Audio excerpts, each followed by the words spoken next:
Salve, salve, galerinha que gosta de saber o porquê das coisas. Sejam bem-vindos a mais um episódio do É Por Isso. Eu sou Samuel Leite e se você, meu amiguinho e minha amiguinha, já se perguntou e se alguma coisa fosse diferente do que ela realmente é? Se você já buscou explicações e por que as coisas funcionam como são, então esse podcast é feito exclusivamente para você. O nosso É Por Isso de hoje é um episódio super especial, patrocinado pela AstraZeneca, para a gente falar sobre uma solução inovadora desenvolvida pela farmacêutica, o app Universo Respiração. E como esse mês é um mês muito especial, porque ele celebra o mês das crianças, a gente quer explicar hoje por que devemos cuidar da asma infantil.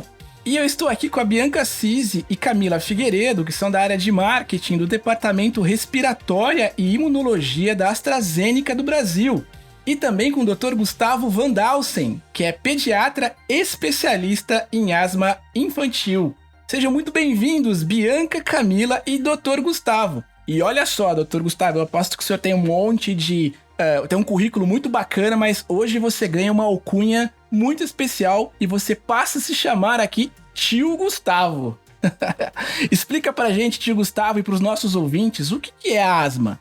Olá a todos. A asma é uma doença dos pulmões, né? A gente tem uma série de tubinhos que levam o ar para dentro do pulmão, que são os brônquios, e na asma esses brônquios eles estão inflamados, eles estão irritados. Isso faz com que em alguns momentos o pulmão feche um pouco e a gente tenha os sintomas da asma. A asma é uma doença muito comum no Brasil, ela comete 2 crianças em cada 10, então ela é muito frequente. E a gente tem no Brasil ainda algumas tradições de às vezes chamar a asma por nomes que não são os nomes corretos. Então é muito comum as crianças terem bronquite alérgica, mas tudo isso na verdade é asma e o nome certo da doença é asma. Tio Gustavo, crianças e adultos podem ter asma ou é só uma coisa de um ou de outro, assim? Não, os dois podem ter, né? É mais comum a asma começar na infância, mas ela pode começar em qualquer idade da vida, inclusive em idosos. Mas a asma das crianças, começa nas crianças, ela é a mais comum, né? Existem tipos diferentes de asma entre as diferentes idades. A asma que é mais comum nas crianças é a asma que é causada por alergia, é chamada de asma alérgica. E eu queria entender um pouquinho, tio Gustavo, quais são os principais sintomas, né? E como é que ela impacta efetivamente na vida, no decorrer da vida das crianças e dos adultos?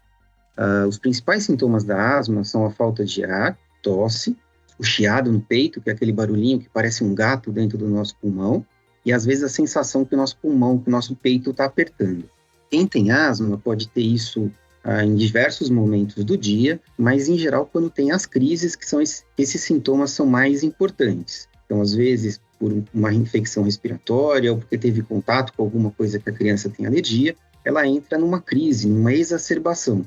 Aí o pulmão ele fecha um pouco mais e esses sintomas são mais importantes, e aí é preciso fazer tratamento para melhorar esses sintomas. Perfeito. E quais são os principais tratamentos disponíveis hoje para a asma e como é que eles podem, de alguma forma, ajudar a melhorar a qualidade de vida, não só das crianças, mas dos adultos, né, da população em geral? A asma é uma doença que tem tratamento, que deve ser tratado, né? Então, todo mundo que tem asma deve ir no médico, né? As crianças devem ir no pediatra, porque existe uma série de coisas para serem feitas, tanto medidas dentro da casa, descobrir quais são as razões de por que essa criança tem asma. Isso tem orientações que podem ser feitas para tentar diminuir o contato com essas substâncias, como a poeira, os animais domésticos e por aí vai. E tem remédios também que melhoram a asma. O principal remédio para o tratamento da asma é o corticosteroide inalatório. É um remédio que a gente dá para as crianças pelo pulmão, né? Então ela vai respirar esse medicamento, ou através de uma nebulização, que é a inalação, ou através de dispositivos, de aparelhos que fazem com que esse medicamento vá para o pulmão. A asma ela pode ter diferentes gravidades, então a gente pode ter uma asma muito leve, os sintomas são muito ocasionais, acontecem muito de vez em quando, ou a gente pode ter a asma bem mais grave, que aí precisa de bem mais tratamento e o impacto na vida da criança é maior.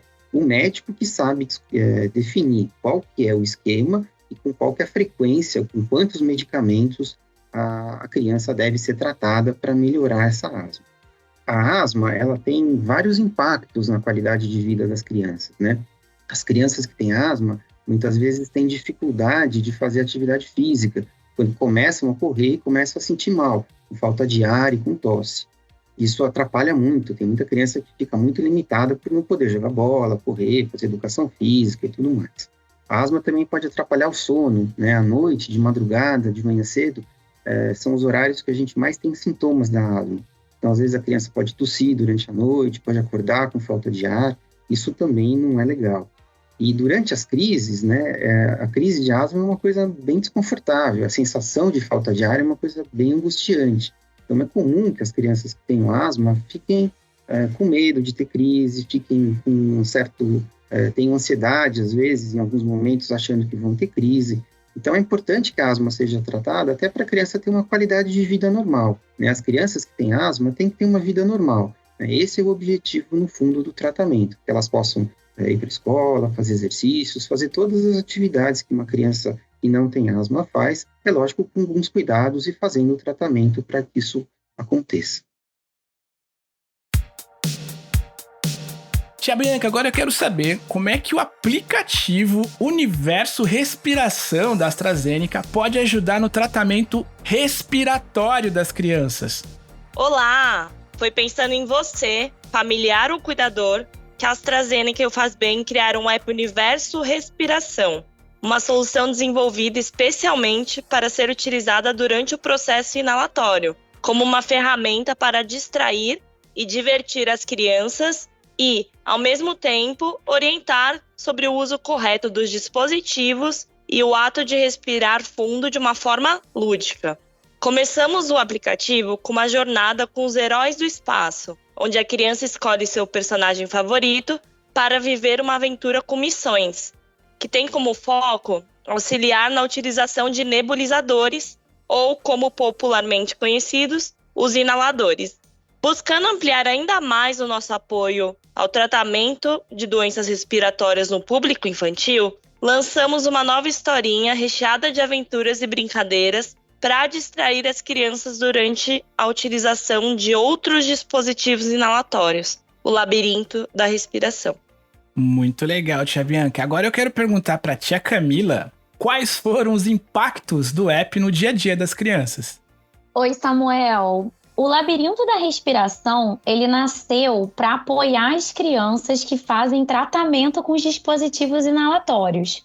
E as crianças vão encontrar um caminho cheio de aventuras e brincadeiras, que vão se conectar com diferentes frentes do tratamento. Como, por exemplo, limpar a casa para evitar os gatilhos das doenças respiratórias, desafiar os ácaros, entre outras atividades, que ao mesmo tempo que vão entreter as crianças, vão também ensinar os pequenos a seguir a técnica inalatória de forma correta.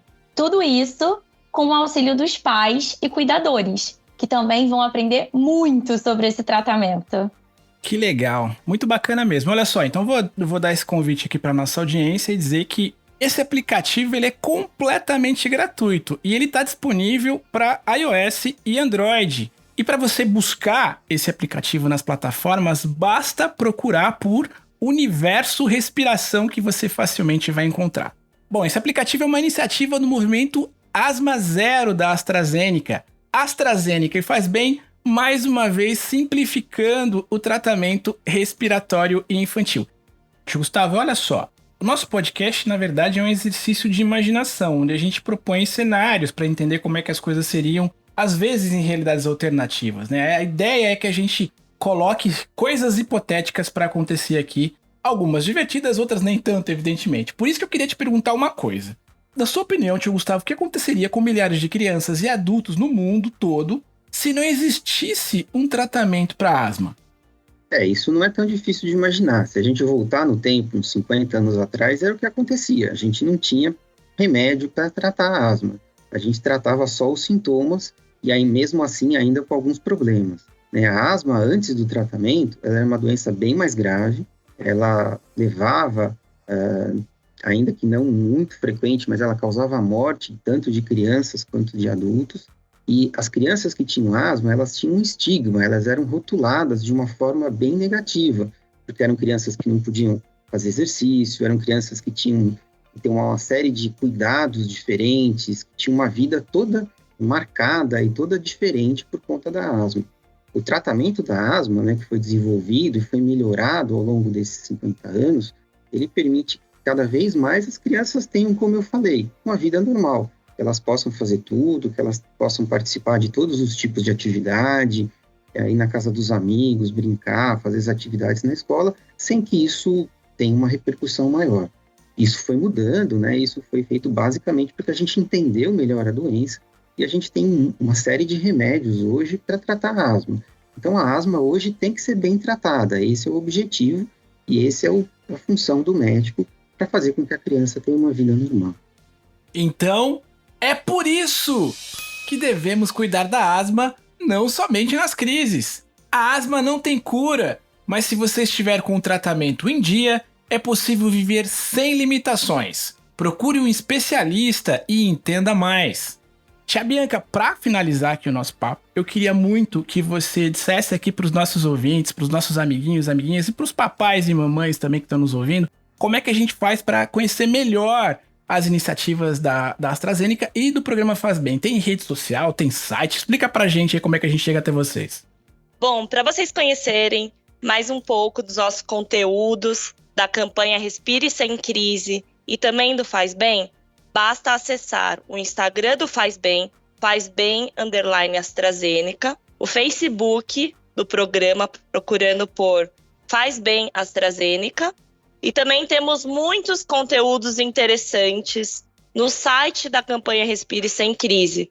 Basta digitar na barra de busca programafazbem.com.br/Respire Sem Crise, que lá você pode acompanhar os nossos podcasts e os nossos conteúdos sobre asma. Confere lá.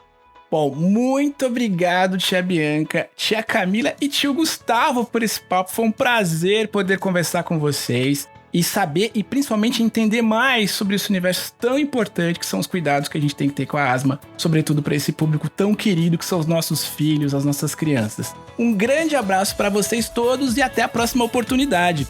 Tchau, pessoal. Tchau, tchau, pessoal. Tchau, até a próxima.